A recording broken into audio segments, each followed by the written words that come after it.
collectors, and welcome to Long's Toys. Today we are taking a look at Deluxe Class Chaos Terran Aftermath from the Transformers Earthspark line from Hasbro. Just got this in just now from Amazon, so I'm really excited to take a look at it. Now I must admit I am behind on the show, like a season and a half behind, so I have not seen Aftermath in the show yet. But it says he is a Chaos Terran, so I'm assuming he was born on Earth like the others. Has the Decepticon symbol though, instead of the like Terran symbol that we've seen on some of the other packaging. Really nice artwork of Aftermath there on the side and here on the front. Over here you have that kind of standard Earthspark group shot that we've seen on a lot of these packages, and something similar up here. If I move the flap out of the way, you can see that a little better. Spinning around to the back, we have some product shots of both the robot mode and the vehicle mode. Looks like Aftermath is a tow truck, which is kind of cool. We'll go ahead and get Aftermath out of the packaging here, and we'll take a closer look.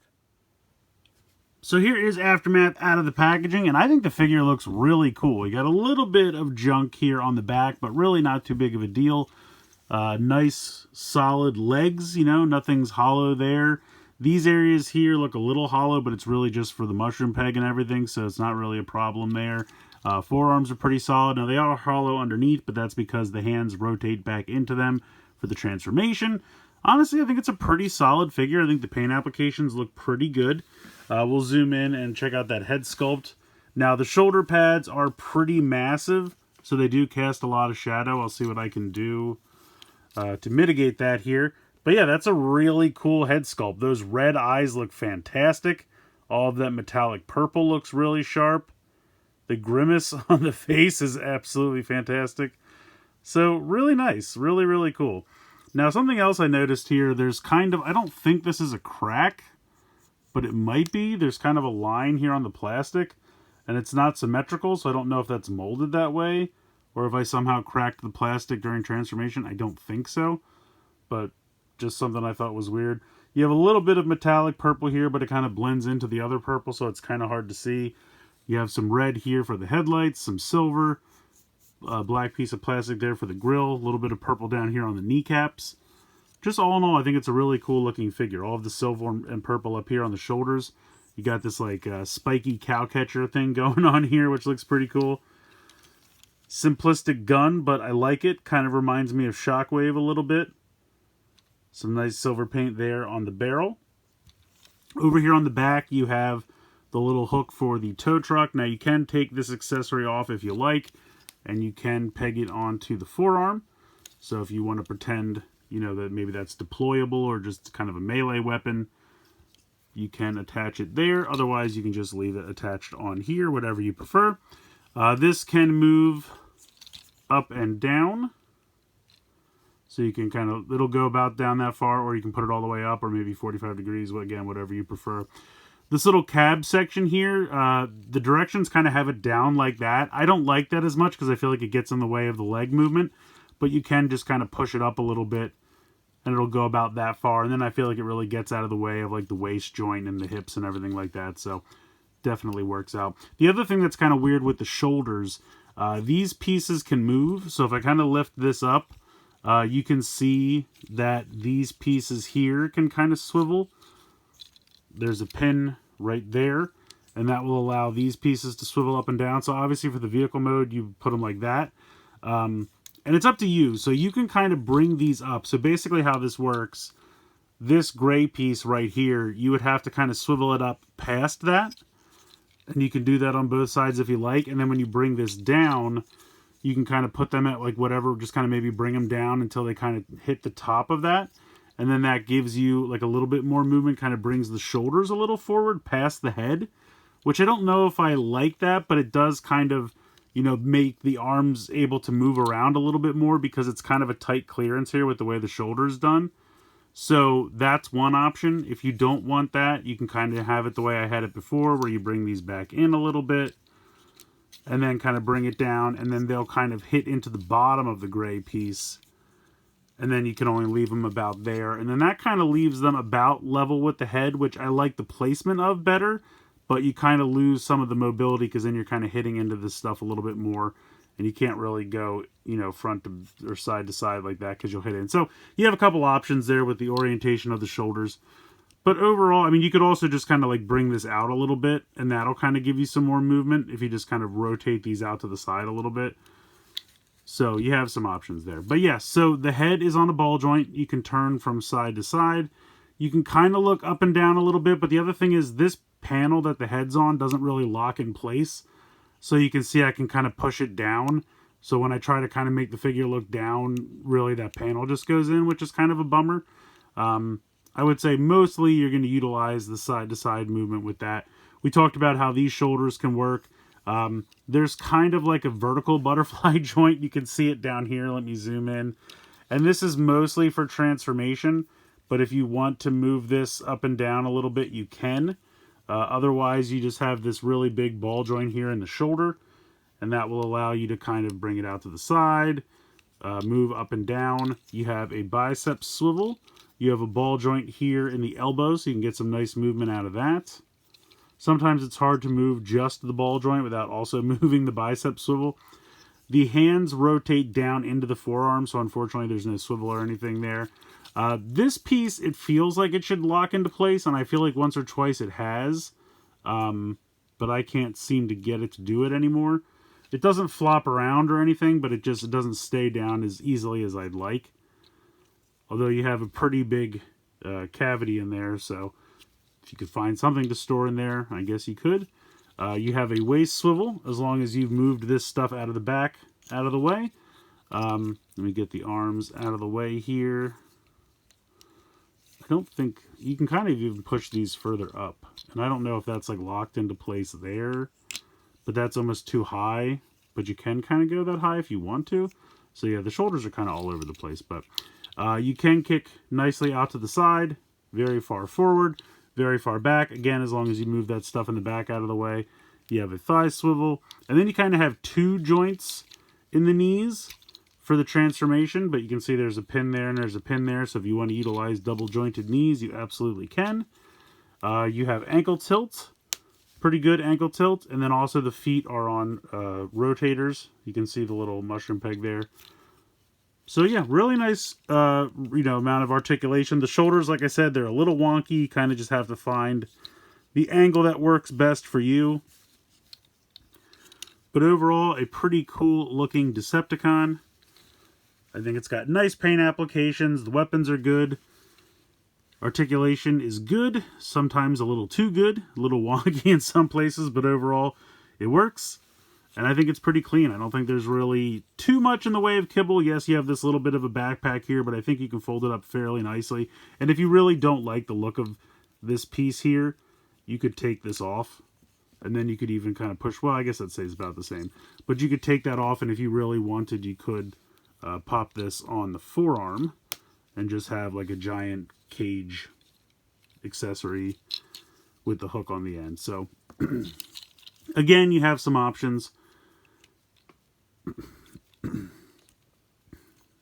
So, not too bad. But yeah, it's a pretty cool looking robot mode.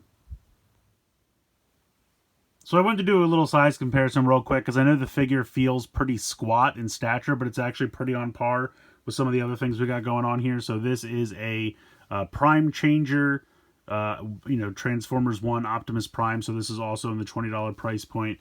And then we have a Studio Series Bumblebee Sunstreaker, which would be in the $25 price point.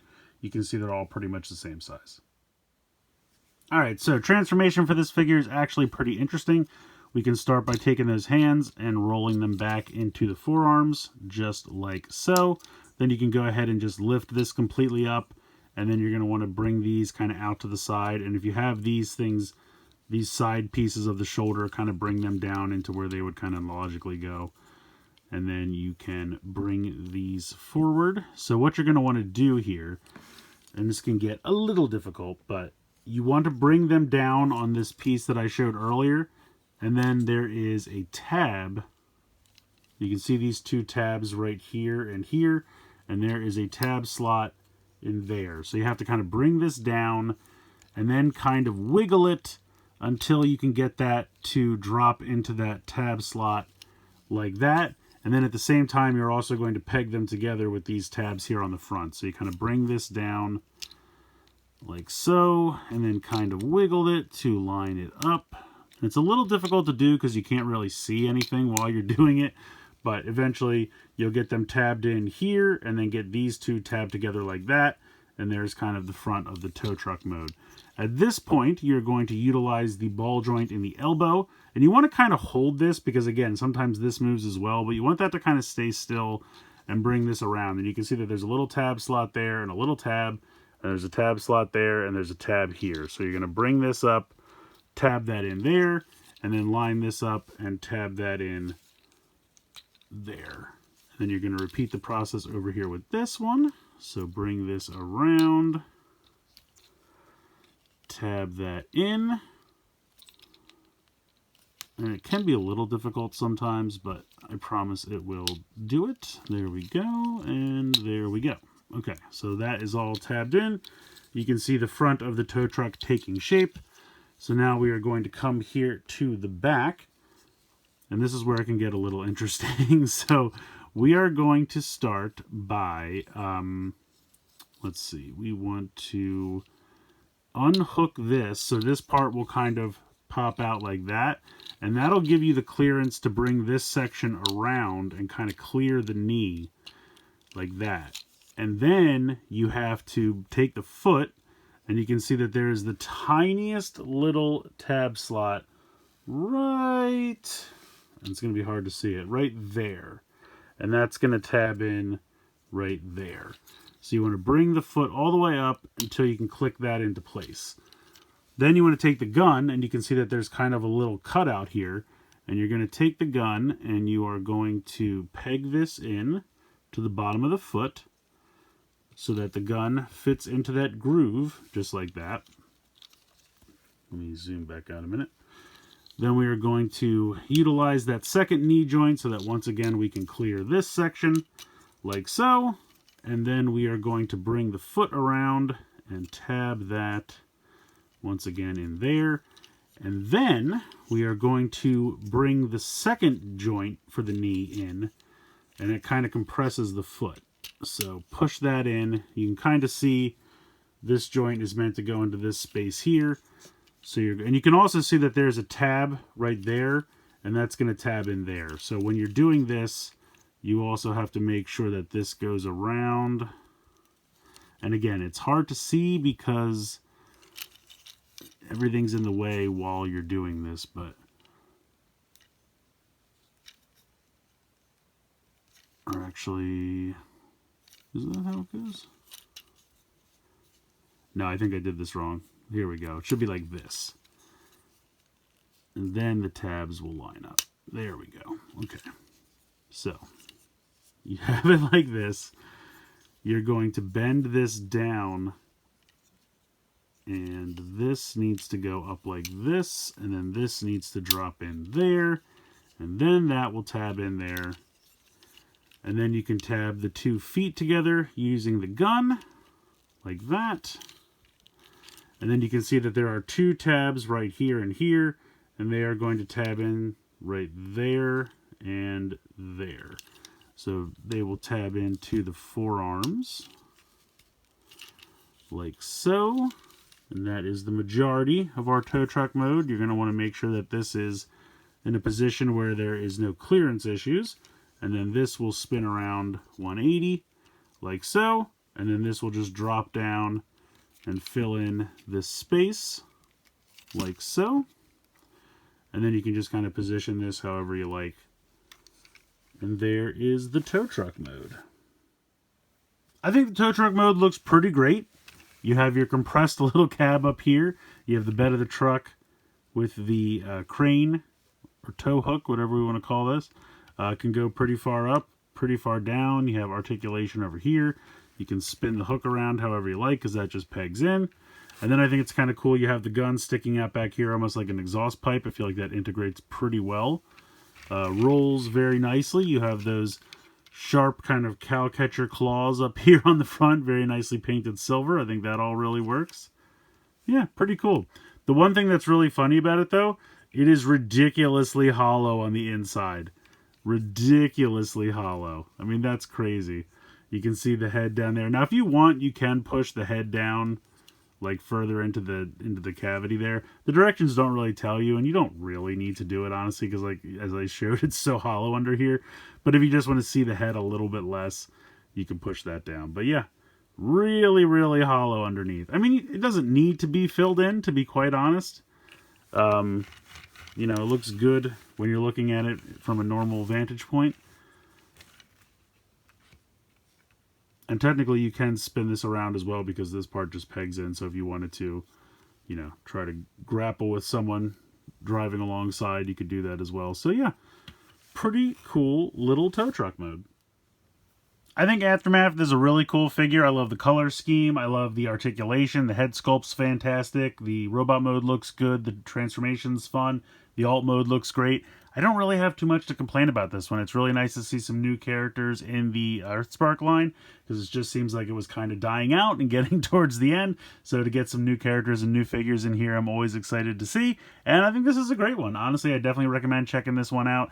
Like I said, I got mine from Amazon. It was $19.99. Last I checked, I think it was still in stock, but should start showing up in stores around you pretty soon as well. Yeah, like I said, not really too much to complain about this one. The shoulders are a little wonky, but once you can kind of get them into a pose you like, I think it's perfectly fine. The articulation's there. You just kind of have to play with it a little bit. Other than that, it's a really fun robot mode, and I like everything about this figure. So let me know what you guys think in the comments below. Please like, share, and subscribe. Hope you guys enjoyed the video, and as always, thanks so much for watching.